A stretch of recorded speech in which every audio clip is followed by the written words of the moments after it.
Hey folks, Richard here again. Plug my blog, Facts for Working People, the URL weknowwhatsup.blogspot.com.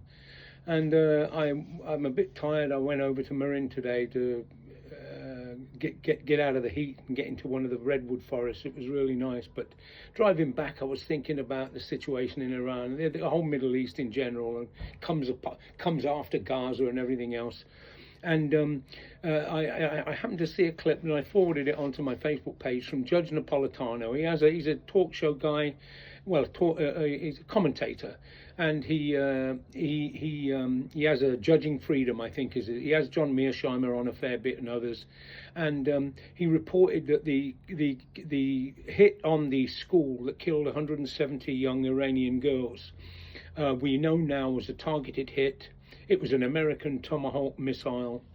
He discusses it, and he says now it comes to be found that this school is a private school, and they were the daughters of the Revolutionary Guard officers in Iranian Revolutionary Guard. In other words, this was as he puts it, the barbarity of the worst order. This is what the US is engaging in. He correctly calls it what it is: barbarity, horrific, and so forth. And what it is, and of course he says it's the US doing this under the direction of Israel, directing them to do it.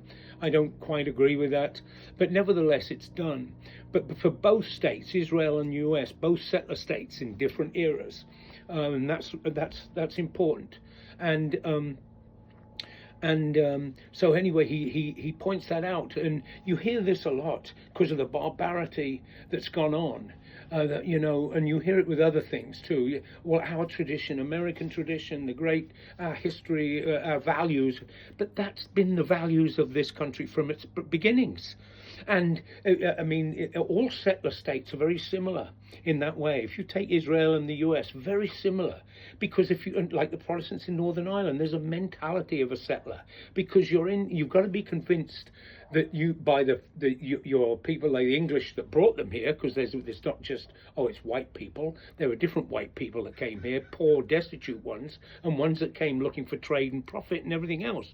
But they're going to say, and their propaganda is going to be, there's nothing here, doesn't exist. You imagine the peasants that came here from Britain. Hey John, the peasants that come here from Britain, they wouldn't have the ability to deal with native people. The people that dealt with native people were the rich and their agents that were in command here. So but it's very hard to say if you look at the history of settlers. Sure, they worked hard. They saw it as transforming the land and all this, that, and the other. But when in all settler states, they're people that are not indigenous there, and the people that are there wouldn't object necessarily to them being there, but not at their own displacement. And so since the beginning of this country, the object was to remove and get rid of the people that actually were here. And we know that that's how that started here. So when he talks about the blowing up of these children, incinerating of them, it was to let from the Israelis and the US to let the Iranians know, look what we can do. It was to humiliate and destroy the humanity, to destroy their parents who were in a defensive war against two major powers, two of the most powerful major powers in the world. But that's gone on. If you look at the history of colonialism, that's gone on. The British have they can't criticize anybody. I don't have time in these things to go through the details, but one thing about older people, I remember Vietnam. 3 million dead in Vietnam. Vietnam and the war in Vietnam came after the US had overthrown the Guatemalan government of Arbenz in collaboration with the Catholic Church, Cardinal Spellman. There's a lot you can look up about this, and the CIA, the most terroristic force on earth. The CIA were involved, overthrew the Guatemalan government. It had the other states, Nicaragua and other states. Somoza was in Nicaragua at the time before the Sandinista revolution there. Whatever the criticism they've got for Nicaragua today, it pales. Whatever mistakes they're making today, it pales. They have some control over there future and their country and their resources, and that's why they're demonized. And so they overthrew, and at that time, though, Somoza was their man. You know, they've now got another flunky in Guatemala. But they overthrew a democratic government of Guatemala in 1953 with the Catholic Church propaganda. Cardinal Spellman wrote a letter called a pastoral letter that had to be read out by all of the preachers and pastors and priests in Guatemala to the people, that mostly peasants, I would say, that go to them, to church, and talk about communism was taking over and the churches would become meeting places for godless warriors and the communists and so forth. And they overthrew that government. These are the two Dulles brothers. Dulles Airport in Washington is called Dulles, or Dulles Airport. They used to have a bust of them there, but they can't do that because these were such murderous Presbyterians, good God-fearing men.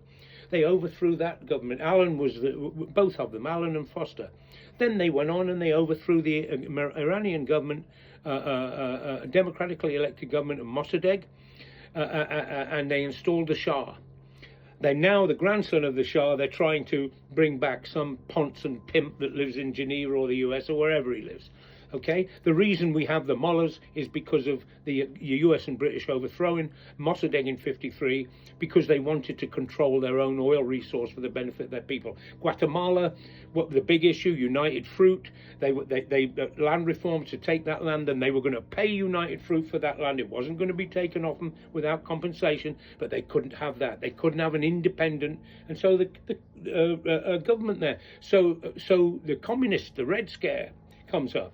Then after Iran, what was next? What was next was Ho Chi Minh and Vietnam. And in August '54, I think it was, he became the premier.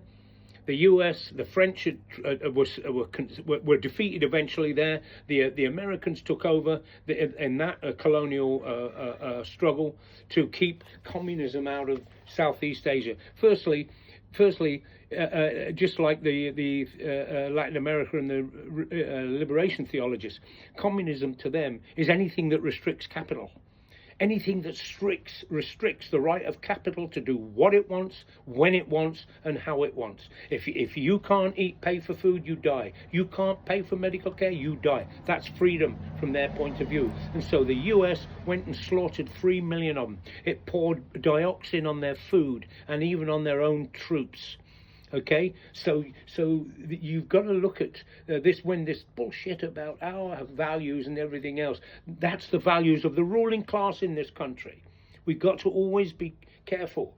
And that's the problem with the nation state. That's why I don't fly flags like my buddy over here who's got the flag flying. It's a bit different over here in America. They do that. When I was growing up in England, if you saw lots of Union Jacks, it was fascist. Didn't mean they weren't on buildings or stuff like that, but we didn't fly them. It's different now with the George Cross. Now nationalism around Englishness is appearing and all and so forth. But we have to look at history that way, and they control the media, they control the narrative, just like the BP oil spill in the sea, in the Gulf. That will be, we won't know the extent of the damage of that until a century or two, if we live that long and are not killed off by either the environmental catastrophe or nuclear war. But I can remember Vietnam, listening and watching. I remember the American general or officer who clapped his hands in front of a Vietnamese guy, and the guy defecated because he was living underground, and the US B-52s were dropping bombs on them. In Laos, they bombed the shit out of that place. Go and look at Laos and see the potholes that are still there from a US bombing. So to stop that nonsense when they try to give us that about our values and everything. Our values are occupation, that's not ours. Colonial powers' values are occupation, destruction, cleansing, and so forth, like we're seeing in Israel now, today, in Gaza, like we've seen. Anyway, those are my thoughts, but it's just, especially if you're young, we must study history, and not the history. Don't forget, universities are capitalist think tanks. You know, not that they're not good things and we can learn things there, but the most important thing is to discover ourselves, the history from below, why the Russian Revolution deteriorated, the Spanish Revolution, why struggles for working and poor people to control their own destiny failed. And if they didn't fail, how they degenerated. We must learn from our past. Anyway, That's it. Longer than I thought, but there you go.